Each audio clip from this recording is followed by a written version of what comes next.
En el nombre de Jesús. Amén. Que mis hermanos pueden tomar asiento.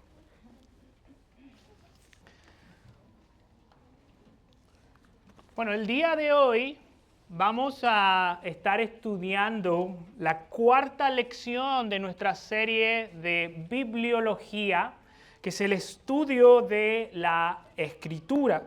Y antes de comenzar con el tema que vamos a estar tratando el día de hoy, me gustaría hacer un breve repaso de los elementos que hemos aprendido. Entonces quisiera que ustedes me ayuden a eso, para poder conectar cuáles son las cosas que hemos aprendido hasta el momento. Levanten su mano, hasta este punto, llevamos 3 clases. ¿Qué han aprendido sobre el estudio de la Biblia? ¿Qué es lo que han aprendido hasta ahora? ¿Me levantan su mano, Olguita?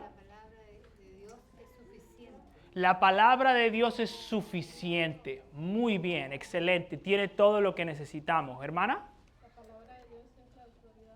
Perfecto. La palabra de Dios es la autoridad. ¿Y qué significa que la palabra sea la autoridad? Vamos con la primera pregunta primero. ¿Qué significa que la palabra sea la autoridad? ¿Mónica? Que obliga a nuestra conciencia a cómo dirigirnos por la vida. Excelente. Fuerza nuestra conciencia a actuar en conformidad a la palabra. Excelente. Muy bien. ¿Juana? Es el fundamento de la teología, de la doctrina, de lo que creemos. No creemos en palabras de hombres ni en tradiciones humanas, creemos en la palabra inspirada de Dios. Excelente. Ahora, que la palabra sea la autoridad significa que no estudiamos nada más en la historia. ¿No? ¿O sí? No, ¿por qué? ¿Por qué no? ¿Por qué no estudiamos solo la Biblia y no miramos nada de lo que han dicho los cristianos en 2000 años? No, aprendemos de ellos. Ajá. ¿Y aprendemos de ellos a ciegas? ¿Qué hacemos con lo que ellos han dicho? Lo estudiamos. ¿Y qué más?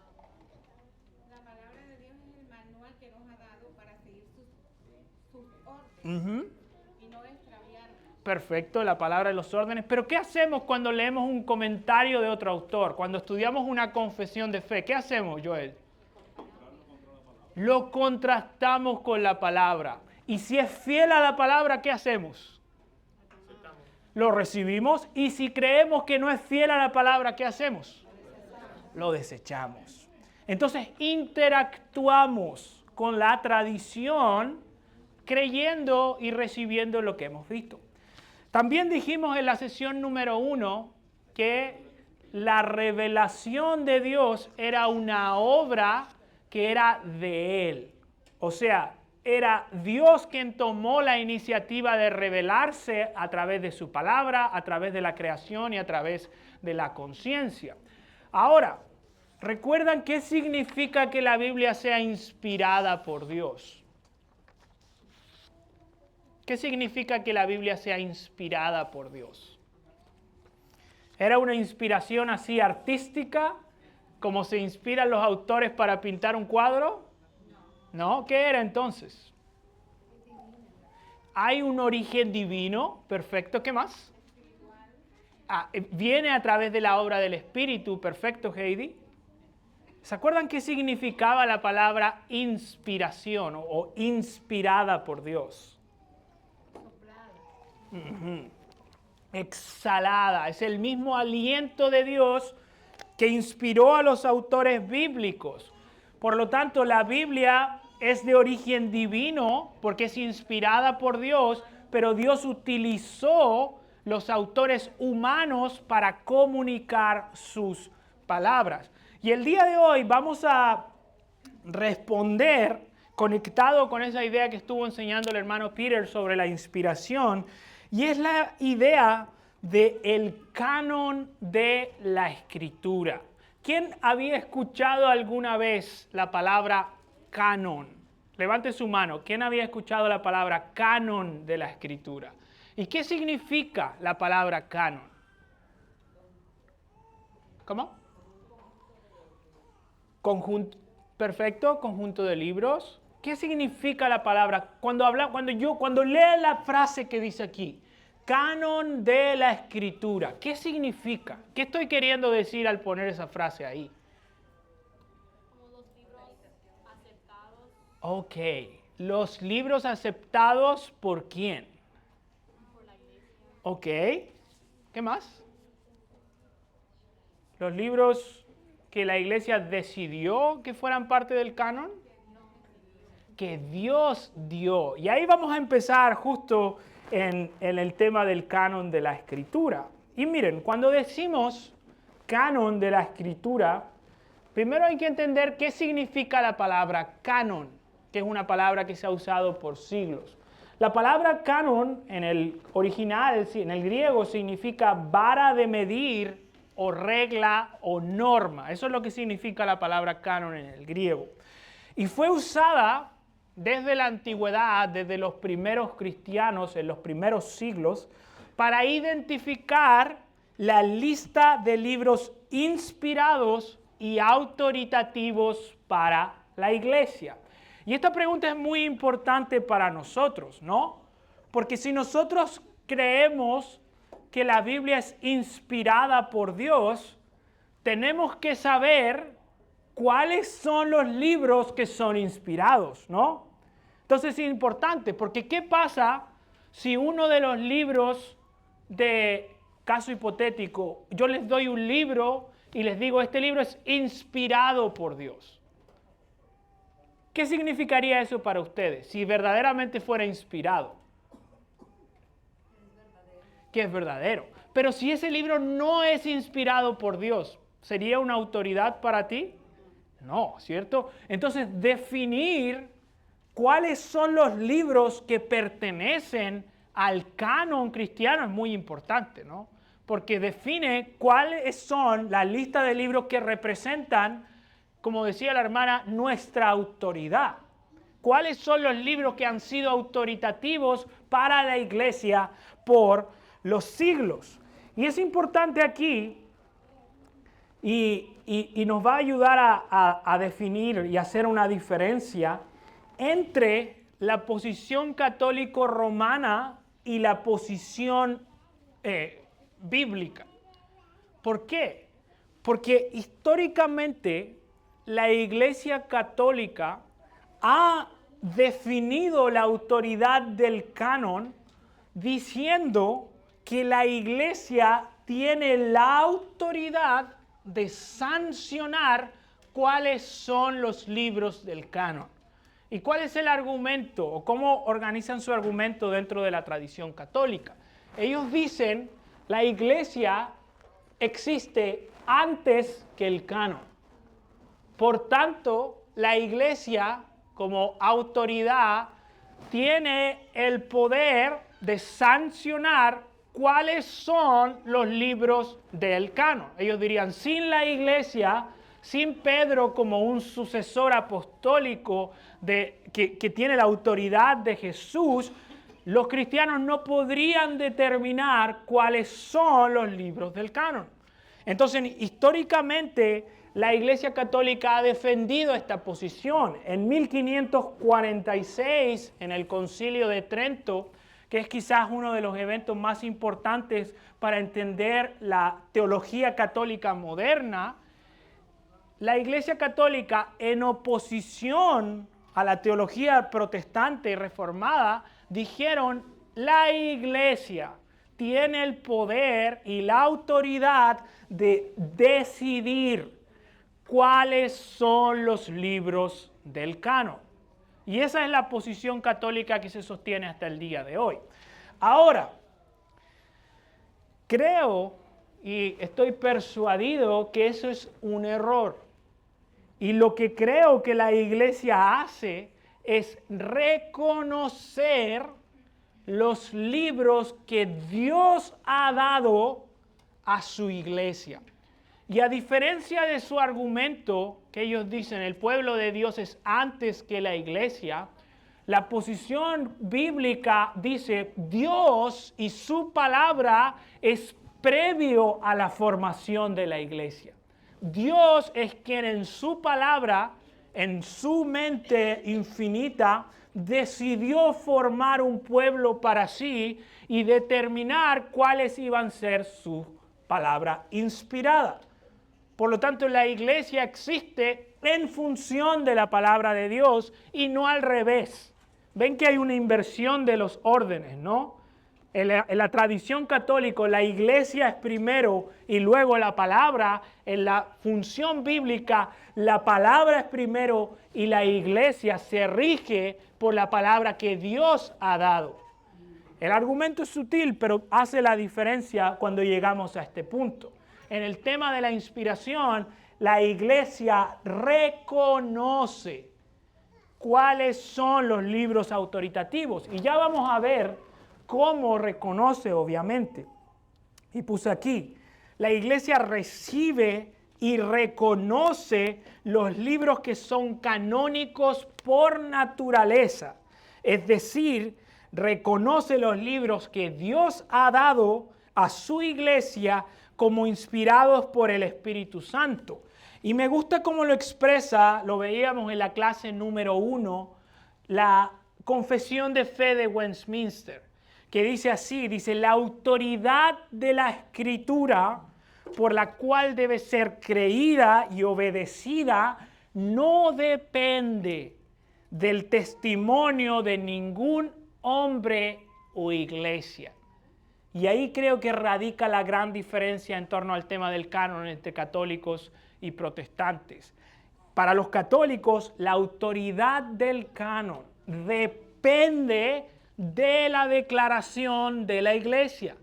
Y nosotros decimos que la escritura no depende del testimonio de ningún hombre y ninguna iglesia. ¿Por qué? Porque depende enteramente de Dios, que es la verdad misma, el autor de la misma, y por tanto debe ser recibida porque es la palabra de Dios. ¿Qué significa esto en la práctica? Que si la Iglesia Católica dice Efesios no es inspirado, nosotros podemos decir sí es inspirado porque Dios lo ha dado a su iglesia y no depende de su testimonio para ser verdad. ¿Me siguen? ¿Logran ver la diferencia, no, pastor? Creo que también algo que ayuda a entender es cómo define la Iglesia Católica iglesia. Y creo que eso es importante porque no es que la iglesia no diga nada. Yo sé que no vas a decir algo, pero creo que también, si puedes abundar un poquito en la diferencia entre cómo ellos definen la iglesia. Exacto. Gracias. Es el pastor que toca, el punto que toca el pastor Daniel es muy importante. Porque cuando dice iglesia en mayúscula aquí en la confesión de fe, es el Papa y su concilio o sus dinámicas de ordenar cosas en privado y separado de iglesias locales. Ya obviamente hay una diferencia en torno a cómo estructuramos la palabra iglesia. Ellos dirían, la iglesia está reunida para decretar cosas cuando están en concilio las autoridades de la iglesia y el representante oficial de Dios o el Papa, dirían ellos. Entonces, ese es un punto muy bueno porque es otro punto. La iglesia sí tiene un rol y vamos a verlo un poquito más adelante. Pero ese es un punto muy bueno. Entonces, vamos a mirar hasta aquí alguna duda. Dudas, consultas. Algo que no se entienda bien o que quizás debamos redecir o reordenar. La Iglesia Católica tiene más libros en la Biblia. Vamos para allá. Mardoqueo, Ajá, hacia allá vamos. No, Mardoqueo está ahí, pero también, pero sí también. Pero sí también. Vamos hacia allá. Vamos a llegar hasta ese punto. Y vamos a mirar rápidamente Antiguo Testamento y Nuevo Testamento en torno al canon. Primero, el canon del Antiguo Testamento. Y es importante que la idea de que existe un canon, una lista de libros inspirados y autoritativos, es una idea que se encuentra en la Biblia misma. ¿Ok? No es algo que inventamos, es algo que está en la Escritura. Y observen lo que puse aquí. Dice, en el Antiguo Testamento, Dios ordena escribir, preservar y obedecer su palabra en forma escrita. Y miren, por ejemplo, cómo lo expresa Deuteronomio 31, 24 y 25. Cuando Moisés terminó de escribir las palabras de esta ley en un libro hasta su conclusión, ordenó a los levitas que llevaban el arca del pacto que pusieran la palabra en el arca del testimonio. Entonces hay un ejercicio donde Dios ordena que haya un registro escrito de sus palabras y que el pueblo de Dios preserve esas palabras. Miren cómo lo dice Isaías 38. Dice, ahora ve, hablando de la profecía, escríbelo en una tablilla delante de ellos y grábalo en un rollo, para que sirva en el día postrero como testigo para siempre. Entonces se registra la palabra de Dios para ser un testimonio vivo de lo que Dios ha dicho. Y es interesante porque la función del pueblo de Dios, y así lo vemos en el Antiguo Testamento, es reconocer la palabra de Dios y entender la autoridad que tiene para ellos. Miren cómo lo dice Nehemías 8, capítulo 1. Todo el pueblo se reunió como un solo hombre en la plaza que estaba delante de las puertas de las aguas y pidieron al escriba Esdras que trajera el libro de la ley de Moisés. Y es interesante la frase que sale aquí, que la iglesia le había dado. ¿Eso dice? Que Israel había escrito. ¿Qué dice aquí? Que el Señor había dado a Israel. Entonces miren, cuando yo digo al principio que la iglesia reconoce los libros que Dios ha dado, este es un pasaje explícito que me está diciendo que es el Señor quien había dado la ley a Israel. Por tanto, el principio se deriva de la Escritura misma. La iglesia reconoce lo que el Señor le ha dado. Y es interesante porque cuando llegamos al Nuevo Testamento, todos los apóstoles y Jesús mismo se refieren a lo que hay en el Antiguo Testamento como inspirados y los citaban como una autoridad. Miren Lucas 24:44. Dice, después Jesús les dijo, esto es lo que yo les decía cuando todavía estaba con ustedes, que era necesario que se cumpliera todo lo que sobre mí está escrito en la ley de Moisés, en los profetas y los salmos. Ahora, y aquí es lo importante en relación al tema de cuáles libros del Antiguo Testamento son inspirados. La lista de libros citados por los apóstoles y Jesús es exactamente la misma lista de libros que tenemos nosotros en nuestra Biblia, pero con una organización diferente. Y esa es la única diferencia. Ellos tienen exactamente, incluso la tradición judía, tiene exactamente la misma cantidad de libros que tenemos nosotros en el Antiguo Testamento y las reconocen como la palabra inspirada de Dios. Y esto es importante porque nos lleva a una pregunta relevante en términos de aplicación. El reconocer que Jesús mismo creyó el Antiguo Testamento, ¿cómo debería impactar la manera en que tú y yo leemos el Antiguo Testamento? ¿Qué creen? Reconocer que el Antiguo Testamento contiene las palabras inspiradas de Dios, que el pueblo de Dios ha preservado su palabra, que había sido dado por el Señor, y Jesús mismo la cita como una autoridad. ¿Cómo debería hacernos responder a nosotros cuando leemos el Antiguo Testamento?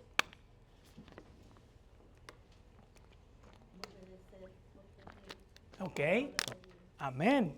Leerla como la palabra de Dios que debe ser obedecida cuando es interpretada correctamente. Pregunta, mis hermanos, ¿el Antiguo Testamento es solo para Israel? Cierto que no.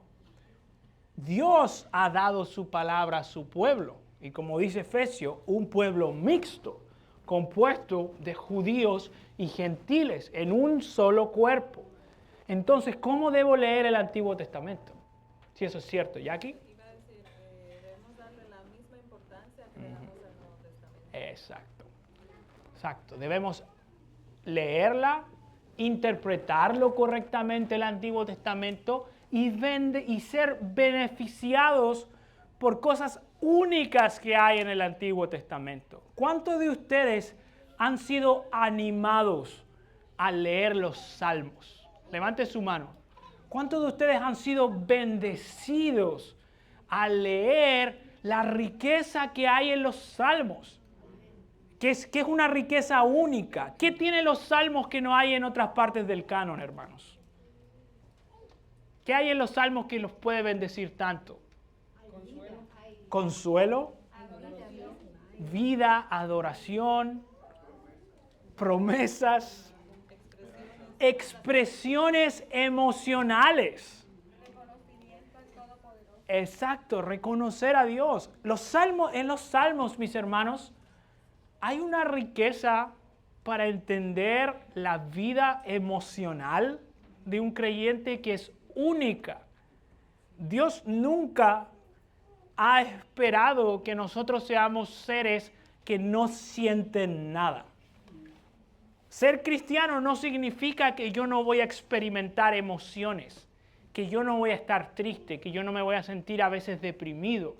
Eso no es. Si yo creo eso, no estoy leyendo bien los Salmos.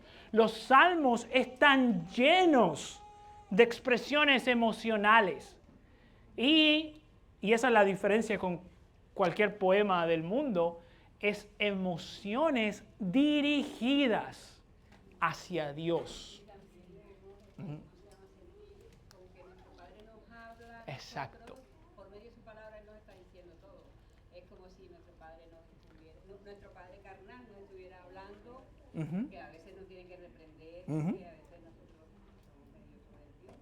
Amén. Y ese sería el sentimiento que nosotros tendríamos que tener hacia la palabra del Señor. Así es. Amarla, porque es el mismo Padre que nos está hablando. Amén. Y eso nos puede ayudar incluso a saber cómo animar a otros al ver la riqueza que hay en la palabra de Dios.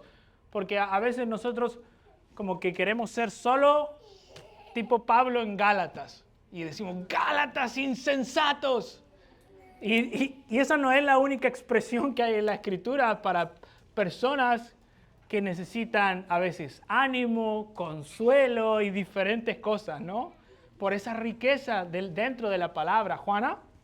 Bueno, yo creo también no todo es para hacerse como está en el Antiguo Testamento, porque por eso están varias iglesias danzando, porque copian muchos salmos y a David cuando dice que danzaba. Ajá. Entonces la danza en aquel entonces yo entiendo que era un mandato de Dios para los judíos, pero ya en este Nuevo Testamento nosotros podemos adorar y glorificar a Dios con un corazón contrito y humillado.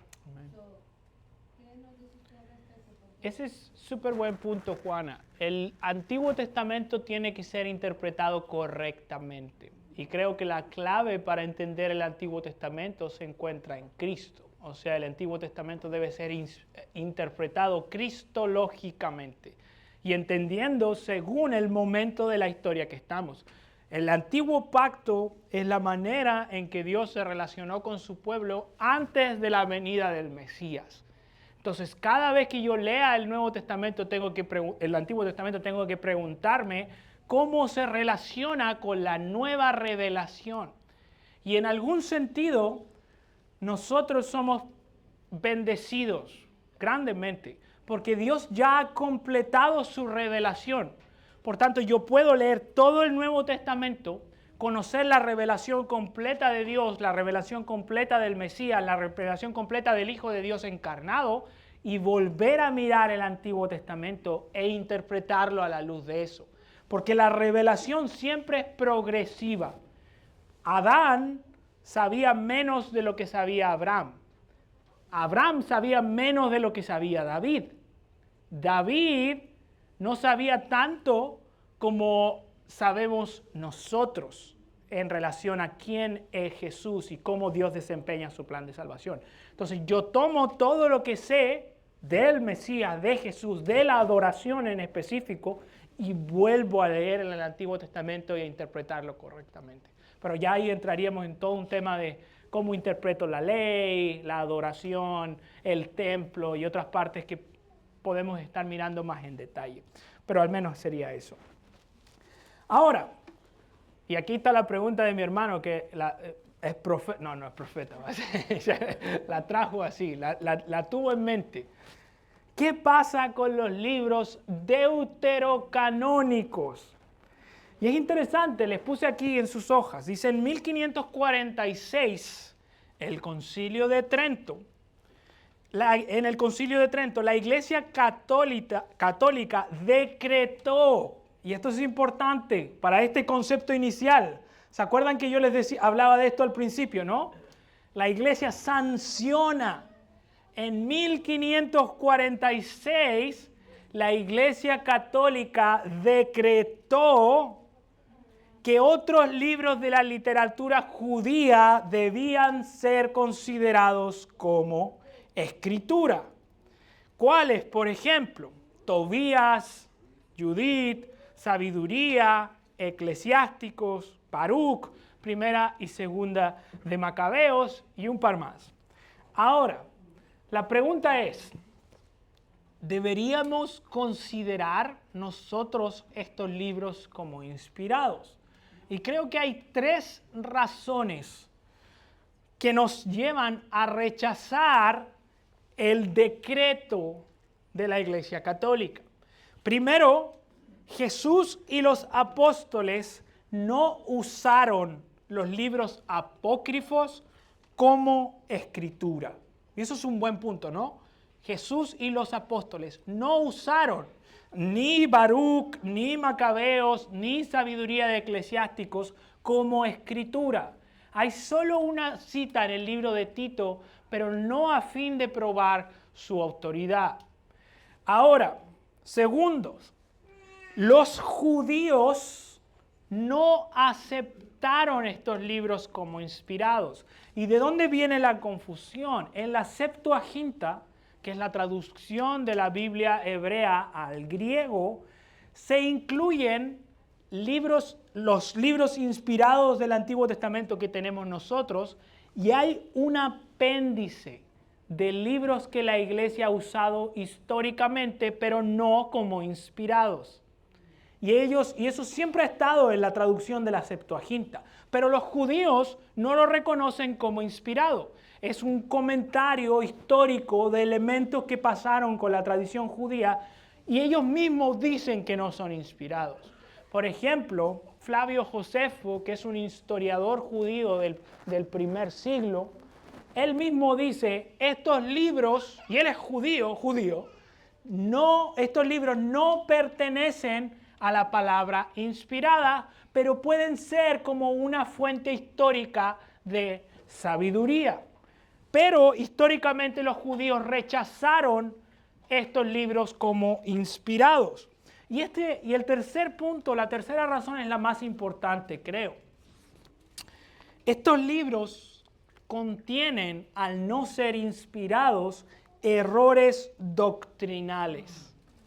Y eso es importante. Por ejemplo, en algunos de estos libros, la Iglesia Católica ocupa estos libros para justificar la doctrina del purgatorio, para justificar la doctrina de la oración por los muertos.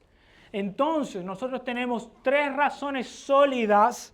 Jesús no lo consideraba autoridad, los judíos no lo recibieron como autoridad, contienen errores doctrinales. Con eso tenemos autoridad suficiente para decir debemos rechazar que estos libros sean considerados como inspirados. ¿Qué van a encontrar si los leen? elementos históricos judíos, especialmente entre la época intertestamentaria. O sea, cuando los 400 años de silencio entre el último profeta y la venida del Mesías. Hasta aquí, dudas, antes de que pase a lo que viene. Hermano,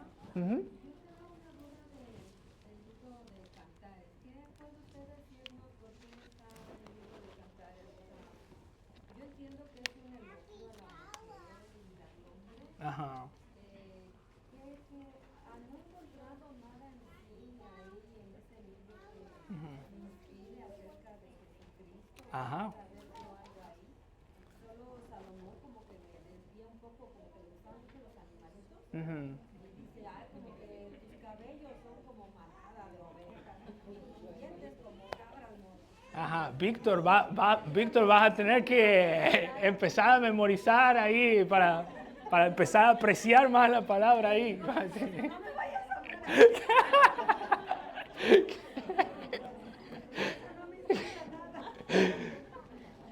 Tu cuello es como una torre de marfil y yo no sé si me está insultando o así. Ahí se ve que los elogios son culturales, ¿no? Así. Ajá. Excelente. Y miren, y quiero ser breve para no quizás salir mucho del tema, pero en Cantares creo hay dos elementos únicos del canon. Primeramente se describe explícitamente los detalles de la relación matrimonial, el cortejo, el noviazgo y el matrimonio, de una manera que ningún otro libro lo hace. Y es importante, ¿por qué eso es importante? Porque en el Nuevo Testamento nosotros reconocemos que el matrimonio es una imagen ¿de qué? De Cristo y la iglesia. Por lo tanto, cuando uno piensa, ¿qué fue en la mente de Dios? ¿Qué fue primero? ¿La relación de amor con su iglesia de pacto o la relación matrimonial de los seres humanos? ¿Qué nació primero en la mente de Dios? O sea, ¿qué fue hecho primero antes de la creación? Dios y su pueblo, ¿no? Dios y su relación de pacto. Entonces, cada vez, y esto históricamente así la iglesia también ha recibido, ha tratado de entender los elementos tipológicos que hay en la relación de amor entre Sulamita y Salomón, también para hacer un paralelo que pueda edificar a la relación de amor de Cristo y su iglesia. Entonces, ahora, hay debate en torno a cómo leer Cantares porque es un libro difícil. Pero de nuevo no entremos ahí porque podríamos pasar una serie entera de Cantares y tratar de entender eso. Pero así. Vamos al Nuevo Testamento entonces. El canon del Nuevo Testamento. Primero, los libros que forman parte del Nuevo Testamento fueron escritos entre el 45 y 100 después de Cristo. Eso es importante. O sea, empezaron a producirse una vez que Jesús ya había ascendido. Y mientras estos libros se producían, los autores del Nuevo Testamento reconocían que eran libros inspirados y que tenían autoridad para la iglesia. ¿Cómo lo sabemos? Lo citaba Peter también la vez pasada. Primera de Timoteo 5:18 dice, porque la Escritura dice, no pondrás bozal al buey cuando trilla. Y eso es una cita de Deuteronomio 25:4. Y sigue el texto, y el obrero es digno de su salario. ¿Y qué está haciendo Pablo? Pablo está citando las palabras de Jesús en Mateo 10:10. Y es interesante porque, ¿qué dice que es esta palabra de Jesús? Al principio, ¿qué es? La Escritura. Entonces, Antiguo y Nuevo Testamento, las cartas que se estaban produciendo, según el mismo apóstol Pablo, son consideradas como Escritura. Dice, segunda de Pedro 3, 15 y 16. Dicen, consideren la paciencia de nuestro Señor como salvación, tal como les escribió también nuestro amado hermano Pablo. Pablo escribiendo, según la sabiduría que le fue dada, obviamente por Dios. Asimismo, en todas sus cartas habla en ellas de esto, en las cuales hay algunas cosas difíciles de entender, que los ignorantes e inestables tuercen, como también tuercen el resto de las Escrituras. Entonces, ¿qué está diciendo Pedro?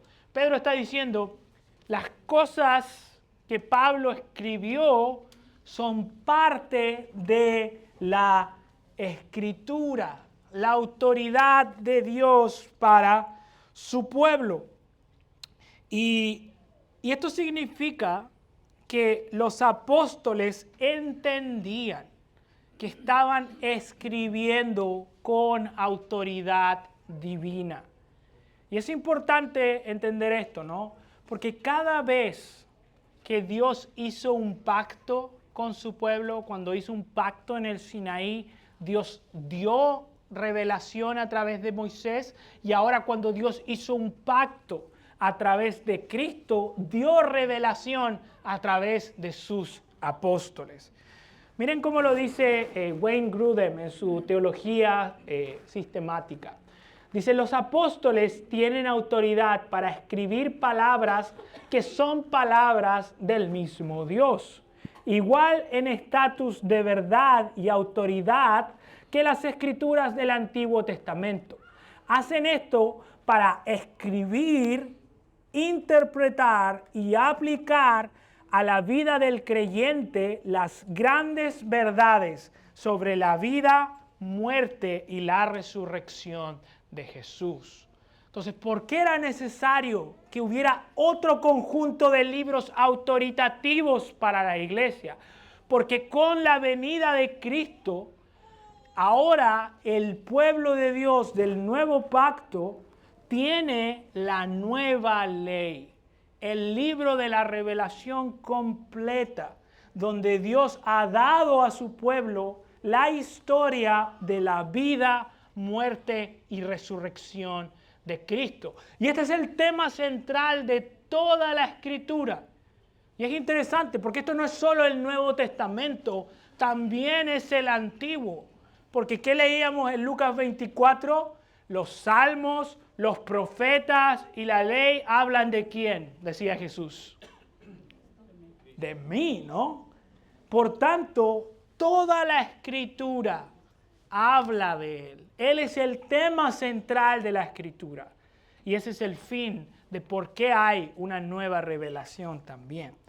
Y ahora vamos al punto quizás que va a ser en términos valioso, en términos históricos. Y la pregunta, si la iglesia no decreta el canon, sino que la iglesia lo reconoce, ¿cómo reconoció este canon? Y ya saben que me gustan las columnas, entonces, vamos entonces, 3 pilares que la iglesia utilizó para reconocer los libros que pertenecían al canon del Nuevo Testamento. Hay 3 pilares claves. Primero, la iglesia y las iglesias, no la iglesia en mayúsculas, sino las diferentes iglesias que habían en la época, lo primero que se fijaron eran si los libros tenían una autoridad apostólica. Y esto es muy importante para cuando podamos reconocer los falsos profetas. ¿Por qué? Porque los libros inspirados fueron escritos por algún apóstol o un colaborador encomendado por alguno de ellos. Lucas no fue un apóstol, pero fue encomendado posiblemente por el apóstol Pablo Pablo, creo. Pablo. Miré a Peter y dije, oh no, ya. Creo que sí, Pablo, ¿no? ¿Pedro? ¿Y Lucas? Sí. Marcos fue de Pedro. Marcos fue de Pedro. Creo que Lucas de Pablo. Y Lucas de Pablo, sí. Está bien, ven. Casi fallé, hermano. Sí, se acababa la clase. No, mentira. Sí. Entonces hay una autoridad apostólica. Y esto es importante, ¿no? Porque si yo vengo hoy día y redacto un libro y les digo, hermanos, esto es palabra de Dios. Aparte de que me echan, pero ¿qué problema habría eso en el primer pilar? ¿Por qué yo no podría escribir un libro del Nuevo Testamento? Bueno, no estoy inspirado, pero en el primer pilar, ¿cuál es el problema del primer pilar solamente? Uno, no soy un apóstol, ni ninguno de los 12 apóstoles me ha encomendado a mí la misión de escribir un libro, porque están muertos. Entonces, básicamente también. Segundo criterio. Los católicos, el segundo principio eran libros católicos, pero católicos en el buen sentido, que significa universales. Eso significa la palabra católico, universal. Eran libros que eran usados generalmente por la iglesia. La iglesia empezó a usar estos libros, las cartas de Pablo, las cartas de Pedro, los evangelios, desde muy temprano, desde el primer siglo incluso, aun cuando no se habían terminado todos los libros. Por ejemplo, la primera carta de Clemente, que es uno de los padres de la iglesia, ya tiene citas de los evangelios y las cartas de Pablo.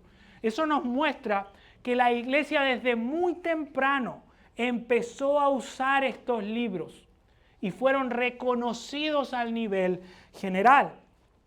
Y por último, el tercer pilar es que debían ser ortodoxos. ¿Qué significa la palabra ortodoxos, hermano? ¿Qué me ayuda? Y así yo mientras, ya saben el secreto del profesor, ¿no? Hace la pregunta y toma agua.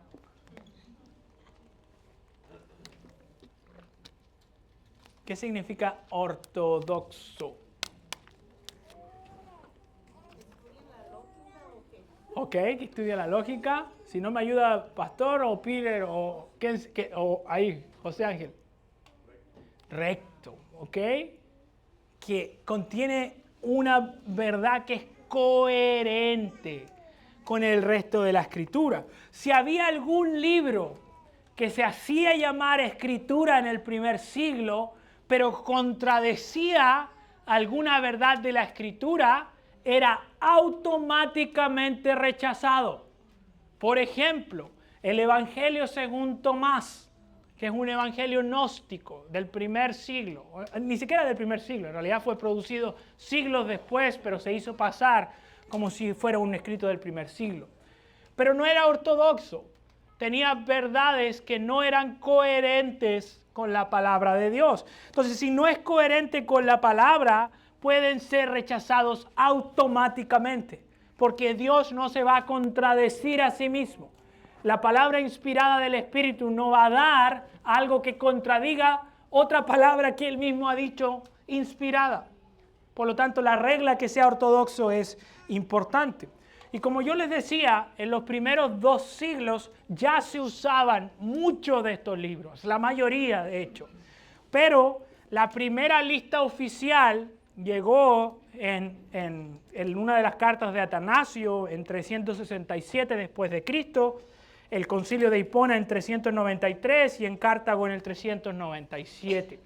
Entonces, al cerrar el tercer siglo, ya había un acuerdo universal, hermanos. En el siglo III ya había un acuerdo universal de que el canon cerró, de que no hay más libros inspirados. ¿Y por qué se demoraron? Porque habían debates con respecto a algunos libros, pero finalmente se reconoció el mismo canon que tenemos hasta el día de hoy. Hasta aquí, dudas, consultas, comentarios.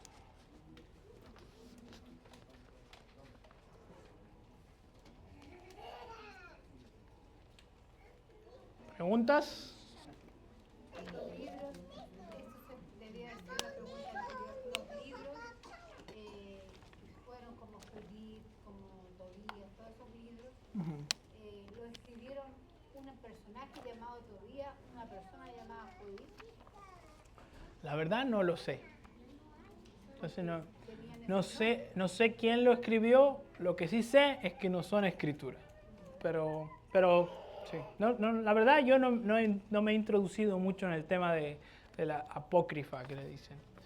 Pero, hermanos, vamos a hacer una actividad y va a ser bien práctica. Y es para que aprendamos a entrenar nuestro sentido de ortodoxia. Y den vuelta a la última parte de su hoja.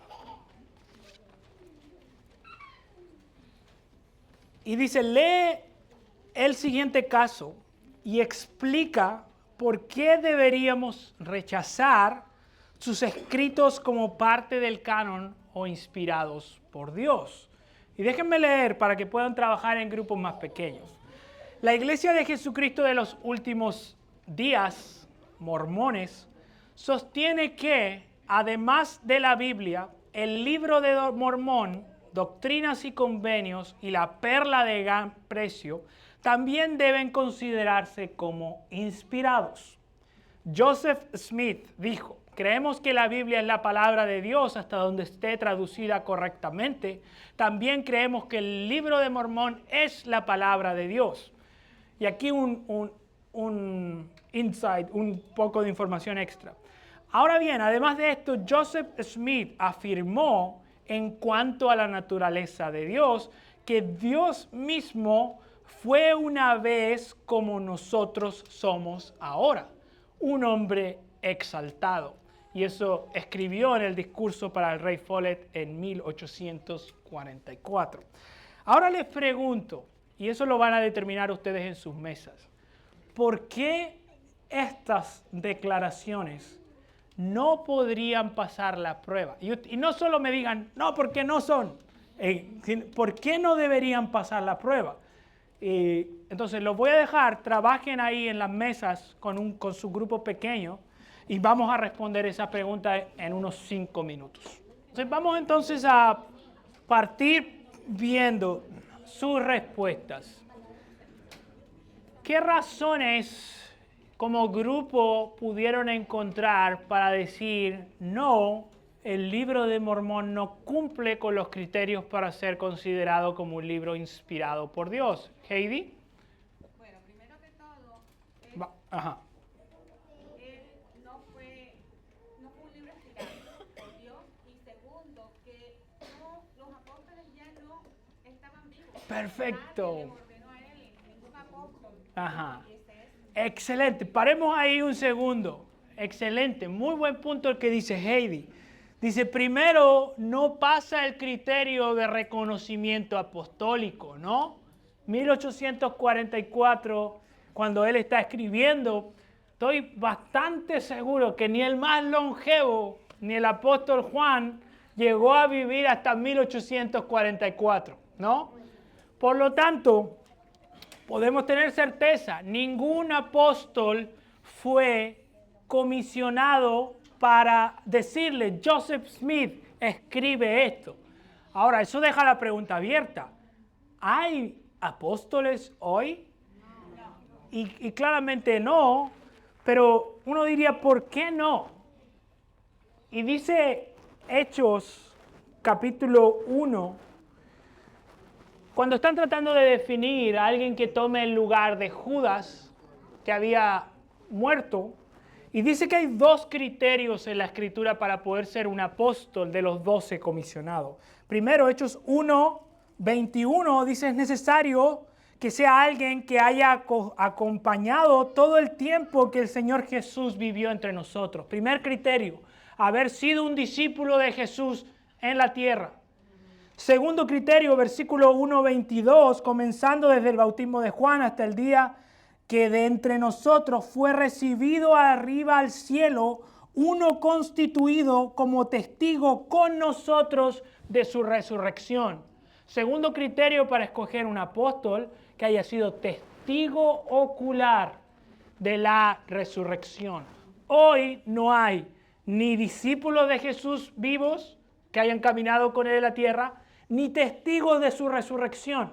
Por tanto, no hay apóstoles. Y si alguien se autoproclama apóstol, sigamos. No sé,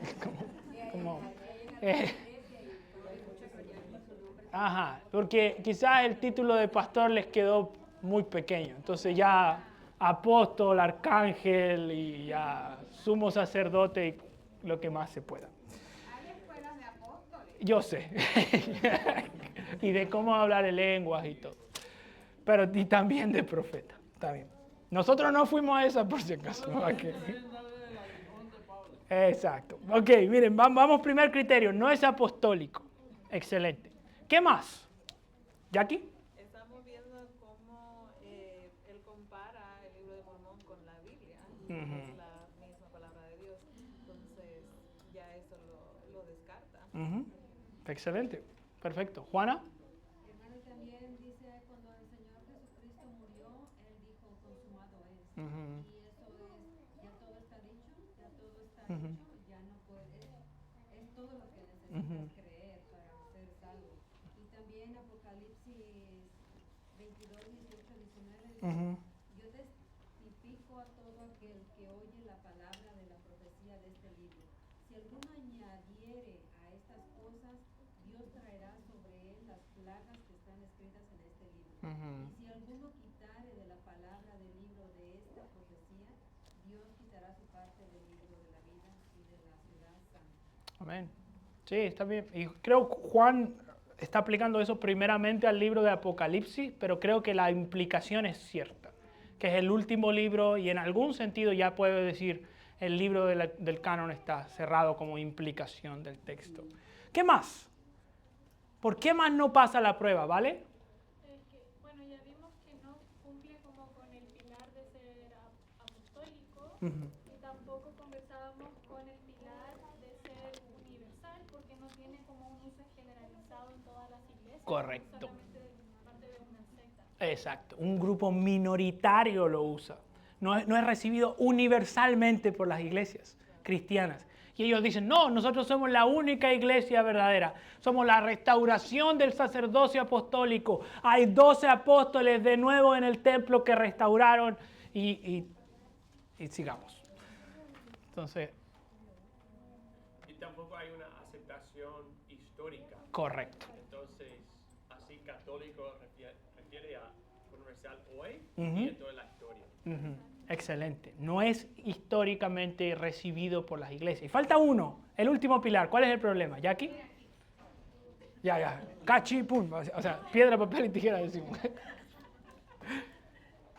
No me pongan en este aprieto.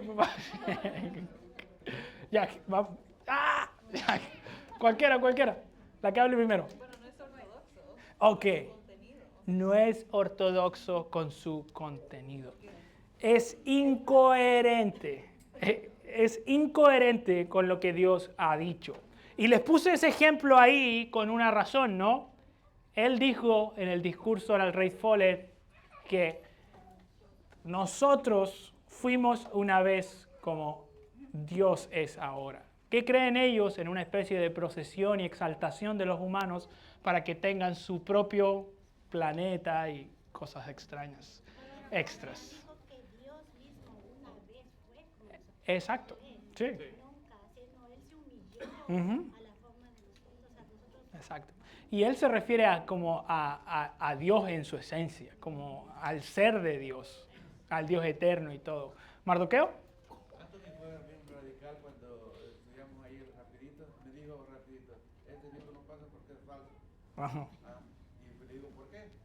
Porque no fue escrito, él añadió más, ni por los apóstoles, Ujú. ni por los profetas. Exacto. Y me gustó mucho lo que él me dijo. Amén, así es. Ahora sí, Heidi. Bueno, nuestro Señor Jesús, sí, Él dice que fue como uno de nosotros, pero Él no fue engendrado por ningún ser humano, Ujú. ¿no? Fue hecho por el Espíritu Santo. Ujú. Y no tenía pecado. Claro, sí, no, y es diferente. Ellos tuercen la doctrina. Y aquí es importante, porque las palabras del apóstol Pablo nos sirven para entender y cerrar esto un poco. Dice Pablo en Gálatas, capítulo 1, versículo 8.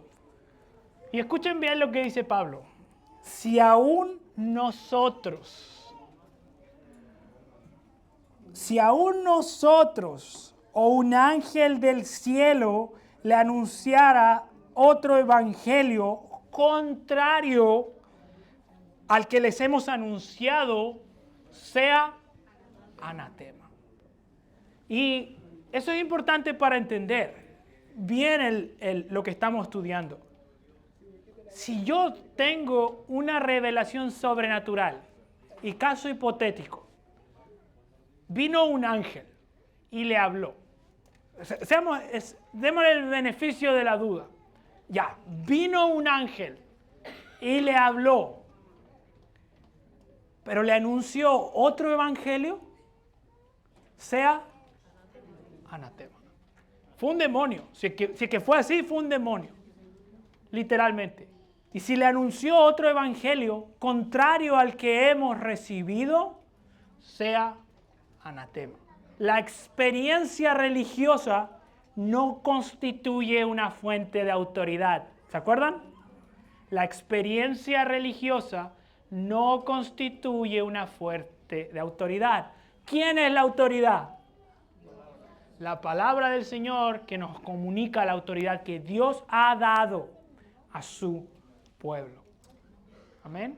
¿Dudas, consultas? Si no, vamos a orar y pasamos al tiempo de compartir juntos.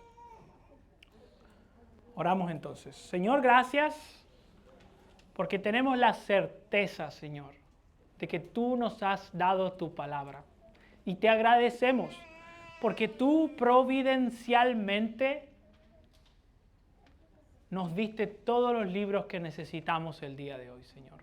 Tú providencialmente, con iglesias de diferentes continentes, con diferentes personas y diferentes lugares, Señor, tú hiciste, Señor, que tu palabra fuera recibida por tu pueblo, porque tú nos dices a nosotros, mis ovejas oyen mi voz, Señor.